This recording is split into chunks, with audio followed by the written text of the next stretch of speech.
So, you will be surprised mga kaigsunan. Now, muadto ta karon dinhi sa katapusan nga bahin sa atong pagtuon sa Daniel and its significance in our present condition mga kaigsunan.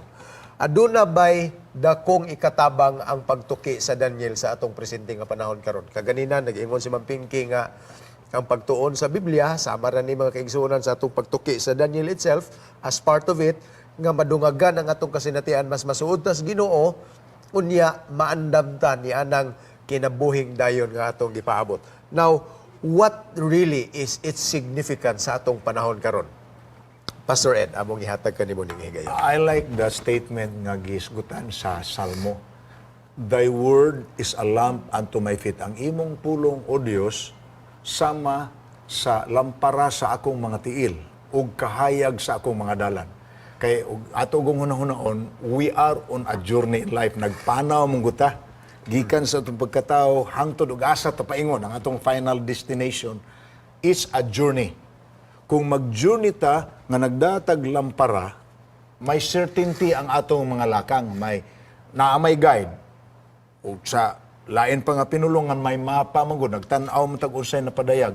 Kay virtually mga igsoon, walay butang sa atong kinabuhi, walay kahimtang sa imo o sa akong kinabuhi nga silent ang Biblia kalabot anak. Meaning, there is no situation in your life nga di ka kaingon nga may kasulti pa kang Ginoo kalabot ini sa ako Naagyod.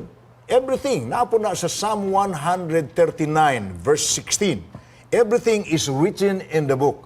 So kung imong tanawon sa prophecy sa Daniel, for example, ug sa away pa na nga atong naandan, sa mga drama nga atong naandan, whether nagbasa ta og novel nga naay drama or nagtan-aw tag salida nga naay drama, ang contention sa maayo ug sa dautan, naay panahon nga makaingon ta, uy, mura magnapildi ang maayo ini, ni daog man ang dautan. Pero kung subayo na nimo ang basahon sama sa Daniel, gitagaan na ta sa nutshell, bisan pa og naay kahimtang nga murag pildi mo, eventually mudaog mo. Mudaog yun ang Ginoo sa inyong kinabuhi. Kung itsalig ninyo ang inyong kaugalingon, eventually God will still reign and will still win in your life, in our personal lives. Muna advantage sa apocalyptic prophecies. Kaya ang iyang tumoy, para sa sinugdan, ang pagdaog ragyapon o pagkahari ni Kristo sa atong kinabuhi. Amazing yung kaayo, Pastor, kay kung sa ako lang nga kabahin, di bang ko kasabot aning libro sa Daniel kung unsa day ang tuyo sa Ginoo pagsulat ani labi pa kung jug kay hanaw pud sa Revelation kay murag tuwa man didto ang naay sinulat diha nga gitak-upan ug didto giabrihan. Ako nakita nga ang kaimportansya ani nga libro mao nga nagpasabot ni nga ang Ginoo is in control of everything in the history. Kay nga naman kung natawo ko sa panahon sa 6th century BC, sa panahon nga gihatag pa ning pananahon, di ko kasabot og unsa ng mga Babylon, mga Medo-Persia, Roma, 10 Kingdoms, di ko kasabot ana. But I am so happy and I praise God nga niya nata sa 10 Kingdoms kay we are really living in the actual fulfillment of the prophecy. Exactly. Nga makaingon ta nga ang Ginoo wala gid niya pasagdi ang kutay sa kasaysayan kay ang iyang mga katawhan iyag yung gihatagan og giya nga kung magbasa lang sila makasabot gid siya sa ikabuton. Tinuod yun ang mga kaigsunan. So, kung imong tanahon karon ang basahon ni Daniel mga kaigsunan, imong yung makita nga naay direksyon ang imong pagtuo. Amen.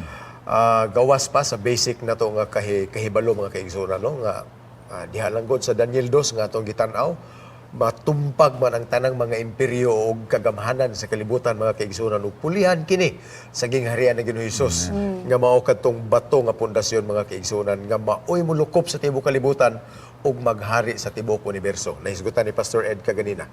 Now, besides that mga igsoon, knowing that this world is not going to go anywhere kundili pinaagi lamang sa kabubuton sa Dios kung asa ginitaman dinha kung imong iangot ang imuang pagtuo nganha ni anang kamatuoran ng mga kaigsunan mura kag makaginhawa og lalom nga makaingon ka wow may direksyon gidi ay kining akong pagtuo ug pag-alagad. Kining mga paglutos nato karon, normal na. Makita nimo na sa Book of Daniel, mga kaigsunan. This is all about the persecution of God's people and how God is able to deliver them. So karon sa imong panahon, diha nimo makita, mga kaigsunan, while Daniel has stood the test of time, ikaw sa mga kaigsunan, makabarog sab sa mga pagsulay Amen. latas sa mga panahon.